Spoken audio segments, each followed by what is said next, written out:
Very warm good evening to all. Today we move our journey in legal learning to the writ jurisdiction of the Honorable High Courts of our country. Now, writ jurisdiction of the High Court is very important part because when you don't have any remedy, then as a lawyer, we normally take the route of the writ jurisdiction of the High Courts. Now, there are cases where there is no appeal, there is no revision, and there is no other way to show to the court that there is some mistake, error, or injustice is done. In such cases, you go and file writ before the Honorable High Court. Now, writ is always against the government authorities or the authority which are appointed by the governments, not against the private person. But there are exceptions to it. And when there can be a writ against the private person, but there are reasons for that, but not always that is not the truth. The writ jurisdiction is for the, I would say, execution of the legal rights and also the constitutional rights and also for the fundamental rights. Now, normally, fundamental rights, whenever they are violated, the first thing you go and file the writ. Suppose there is your right for a job and you're not given because of your caste or because of some other reason, and injustice caused, then you file a writ petition before the concerned High Court of the state. Now, we will try to understand with one or two examples how writ can be useful. Now, there was a case in Mumbai High Court where a woman whose husband was in coma. Now, everything, business, bank account, everything was in the husband's name, and there was no money left in her hands to look after the husband, the father-in-law, mother-in-law, the school, and the business. Now, the bank was not allowing because husband was not dead, he was in coma. How she carries on? She filed a writ petition against the bank and the other concerned authorities and requested the court that she may be appointed the guardian of the husband. This is a rare case where a wife has been appointed as a guardian of the husband to look after his property, his parents, children, of course, their own business, his medicines, his hospital expenses, which were mounting to the some lakhs. So this was the case was of Hariom Sharma. Now also there are other cases where writ was filed, and these are cases where fundamental rights are also taken away. Now, writs are of five types. First is habeas corpus. And in habeas corpus is any person detained or is not known in your known wherever he can be. Suppose a child has gone to school and school does not say the child has gone out of the school, and school is not even under telling you where the child is. There is a possibility that somebody takes away the child. I had a case. In my case, the wife has taken away the child. Now she is a private person.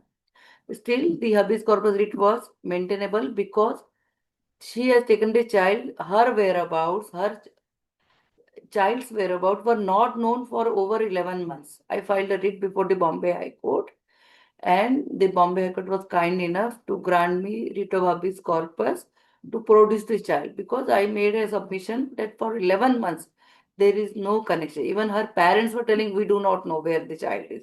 So it was issued to the Commissioner of Police of Mumbai and Thane because the wife of Thane and the husband was staying in Mumbai and the child was going to school in Mumbai. This was the case. So habeas corpus is somebody who has taken away. Suppose sometimes the police also takes away the person and they do not produce in the court. They are not even allowing to meet. So you do not know whether the man is alive or dead. In such cases also writ is maintainable. That is habeas corpus. Now there is another kind of writ, is writ of mandamus. Now when you talk about writ of mandamus, it is like giving order. to some authority. Now, this also cannot be against the private person or private companies. But suppose BMC has given a contract to a private company to build a road and they are not building it properly. Then REIT is maintainable against that private company as well. Now, there is a possibility that REIT is also for the mostly mandamus, REIT is used for getting the justice whenever there is a authority which does not do its work properly. The next is writ of certiorari. This writ of certiorari is questioning some wrong order. There is a possibility there are some orders which you feel they are like there are some orders which are given so wrong that they are not justifiable. In such cases also writ of certiorari is mentioned. So mandamus and certiorari is the regular rates which are normally filed. Then writ of prohibition. The name itself says then whenever there you want to prohibit, you want to stop something. It may be wrong order, it may be a government order, which it may cause harm to the society. In such case, writ of prohibition is a. Then next is last is writ of quo warranto. Now writ of quo warranto, I'm sorry, writ of quo warranto is by what authority? You can question any authority. It may be municipal commissioner, it may be election commissioner, it may be principal secretary, it may be any authority, government authority who is sitting in a chair. By what authority is sitting or by what authority is giving the orders.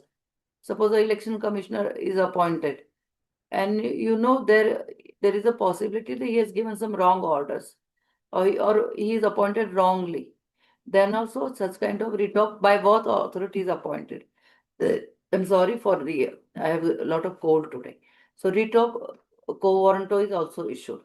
So writ is a place, I would say, when you have no other jurisdiction, and number one, and no other remedy. It is actually very, in a lighter mood, it is said that when there is no remedy, you can file a writ. But I will tell you, never file a writ unless you exhaust all the remedies. There is a possibility that FR is lost against the person. Now, for quashing of FR also writ is filed, which we discussed in the last lecture. So, whenever you file quashing, it is maybe 226 and plus 227. Now, see, there is a difference between Article 226 and 227. When you speak about Article 226, it is about the legal right, fundamental right.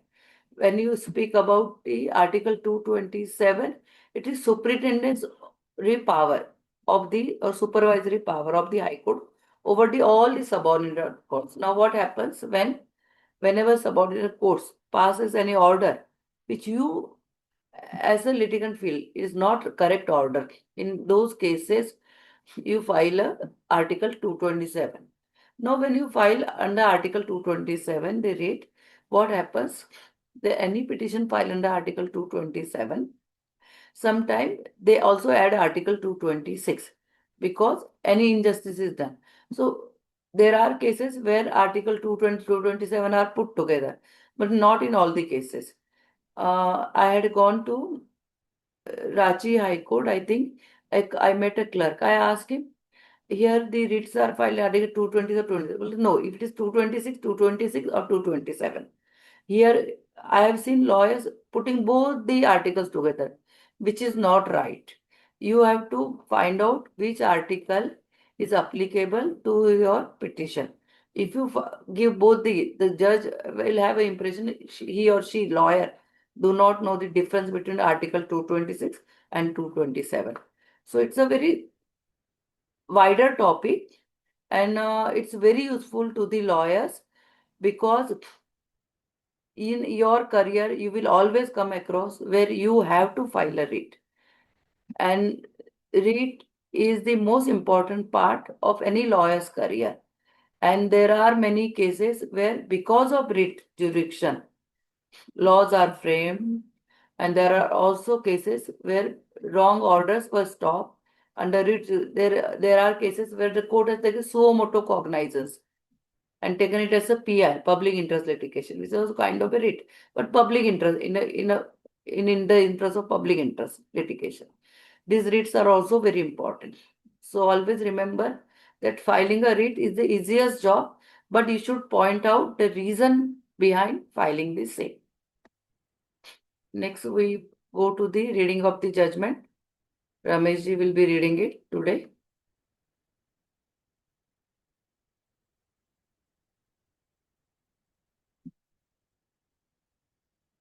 Ma'am, 5 minutes, ma'am. I will read. Yeah. Yes, ma'am.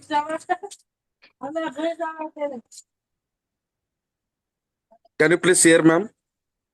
Just a minute, I'm sharing.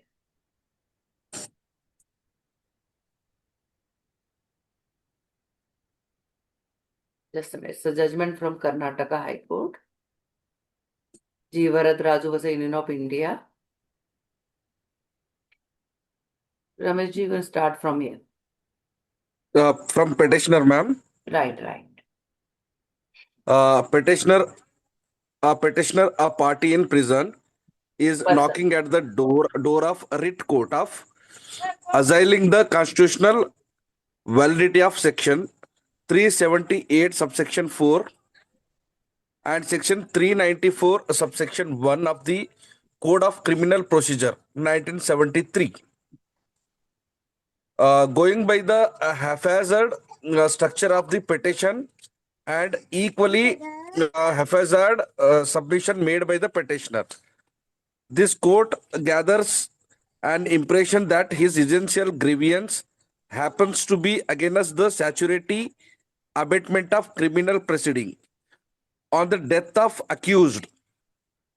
In certain circumstances, he contends that the selective abatement is discriminatory and therefore violative of the equality clause enshrined in Article 14 of the Constitution of India. Is it enough, ma'am? Okay, Ramesh ji, आप रुक जाइए. Vandana, you can start reading.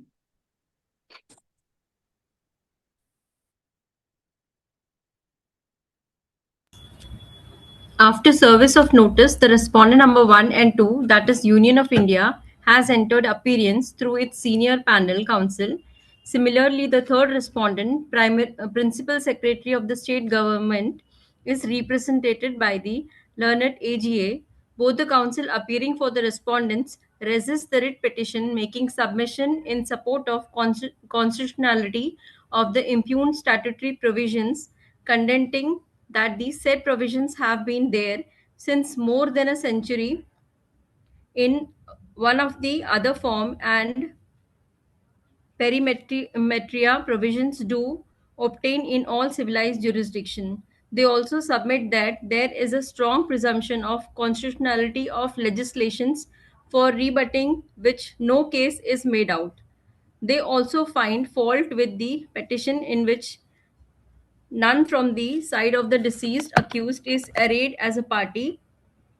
So, concluding, they seek dismissal of the petition. Brief facts of the case. Petitioner was the complainant in check bouncing case in CC number for an offence punishable under section 138 of the Negotiable Instruments Act 1881. After the trial, the same came to be dismissed by the learned ACMM Court of Bangalore with a acquittal order dated. Petitioner had filed criminal appeal number against the said order. Ordinate bench of the court disposed of the said appeal as having abarred the respondent accused having died pendate light. Petitioner submits that the provisions of Section 394 of CRPC, which provide for abatement of criminal appeal on the death of accused, firstly do not apply to the check bounce cases which are governed by the Negotiable Instruments Act 1881, for short NI Act year afterwards, which is a complete code in itself. Secondly, if the said provisions are held to be applicable, the same are liable to be void on the grounds of being discriminatory and arbitrary. Petitioner argues that to the extent of, ma'am, can you extent the Parliament has not enacted the appropriate provisions for continuing the criminal proceedings in general and criminal appeals in particular, despite the death of accused who has left the person representing his estate, court should step in and provide a remedy to the aggrieved. Having heard the petitioner party in person and the learned advocates appearing for the respondents, this court declines indulgence in the manner for the following reasons. A. The grievance of the petitioner is essentially against the provisions of sections 394 of CRPC, which cause the final abatement of criminal proceedings on the death of accused, subject to certain exceptions into which his case does not fit. Therefore, for ease of understanding, the text of said section is reproduced. 394 Abatement of Appeals. Every appeal under Section 377 of Section 378 shall finally abate on the death of the accused. Every other appeal under this chapter, except an appeal from the sentence of fine, shall finally abate on the death of the appellant, provided that where the appeal is against a conviction and sentence of death or of imprisonment, and the appellant dies during the pendency of the appeal, any of his near relative may, within 30 days of the death of the appellant, apply to the appellate court for leave to continue the appeal, and if the leave is granted, the appeal shall not abate. Explanation. In this section, near relative means a parent, spouse, lineal descendant, brother or sister. This court bas- what is that? To add that a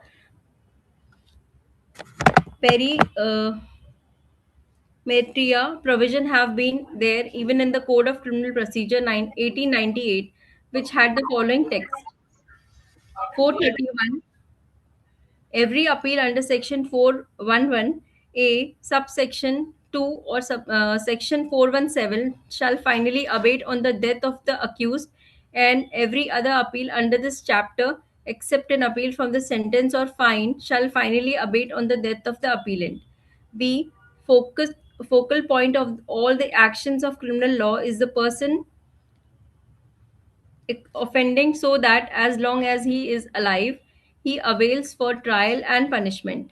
If found guilty, ordinarily this punishment concerns life, liberty, or status of the convict. Legislature, if chooses, may provide for levy of fine or forfeit of property of the deceased. If beside the point, the proceedings for the commission of offense is provided, the reason of the offender is such is required for undergoing the punishment of perjuring the guilt. Therefore, ordinarily the criminal proceedings abate on the death of the accused.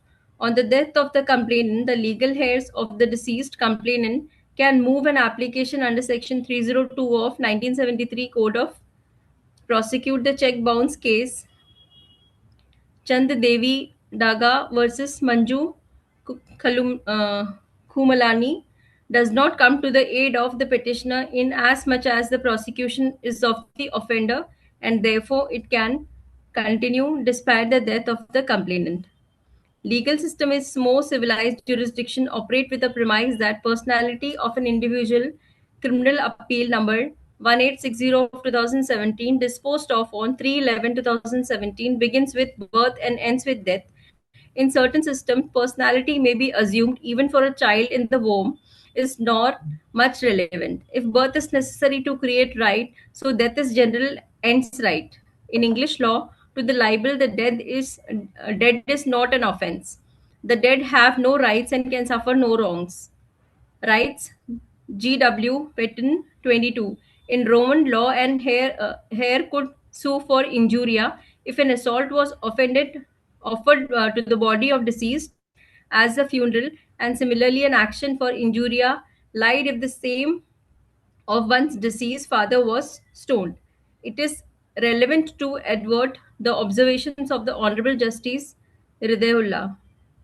One would accept as an appeal of his character would normally abate on the death of the appellant, because the criminal prosecution is concerned primarily with the punishment of an offender and not with the trial of an abstract issue about the truth or falsity of a prosecution case. The maxim actio personalis morter cum persona is often invoked in this behalf. G.W. Paton, A Textbook of Jurisprudence, 4th edition, Oxford, State of Andhra Pradesh. Ma'am.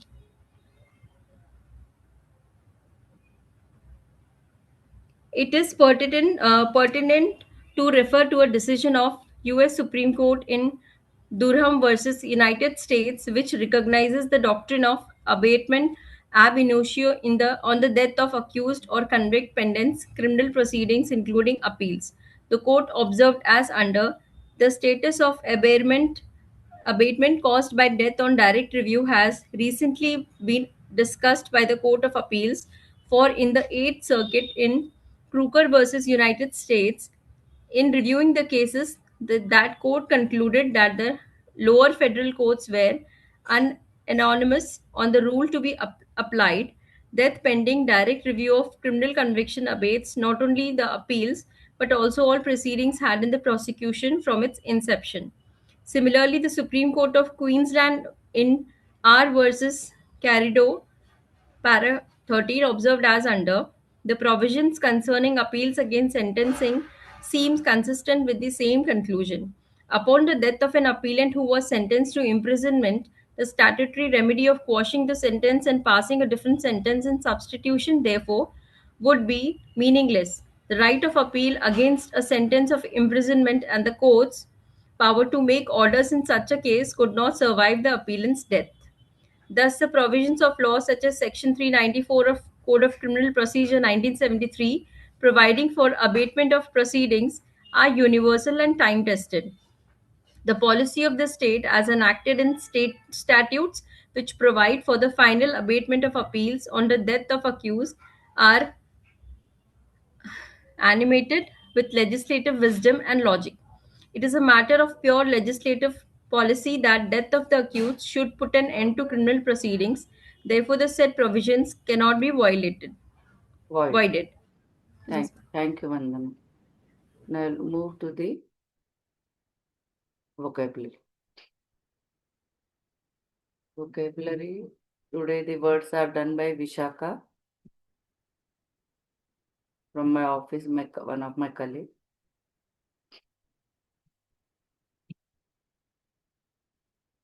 Discrepancies. 101. Material difference or inconsistencies between two or more sets of facts. The discrepancies in the statement of the witnesses or the prosecutor are such that the same are not sufficient to demolish the prosecution case. See the word demolish the case. Discrepancy का मतलब भी differences. Blind spot. Suggesting an obstructed perspective. There is a blind spot कहते हैं ना. While the victim needs reparation, failure to pay heed to, which is a blind spot in our criminal justice system. Dictum. A judge's remark, opinion or observation included in the written legal ruling. Dictum. अब इधर dicta बोलते हैं ना, वहां से वो word हुआ है. This dictum leaves no matter of doubt that law does not prevent second consideration of an application for bail on rejection of the first one. Judge का opinion होता है. But it's an observation. But it's not about the final decision of the case. Quibble. Trivial, छोटा सा objection or petty criticism to evade the main point of an issue. Quibble करता है.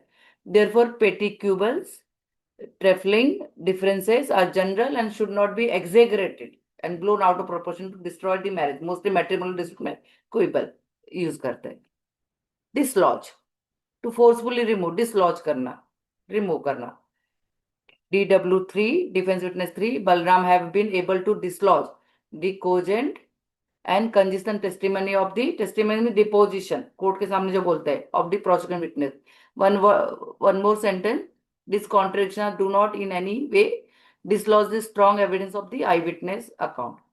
Imperative, mandatory, essential, जरूरी है. Learned State Council has reiterated that the custodial interrogation of the petitioners is imperative for the purpose of effective and fair investigation.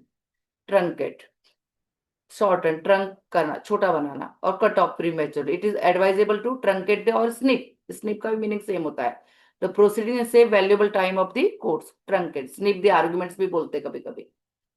Incredulous, a state of disbelief, विश्वास ही नहीं हो, skepticism or unwillingness to accept a statement or evidence as a true. According to learned counsel, evidence of prosecution witness is suspicious, incredulous, or does not inspire any confidence.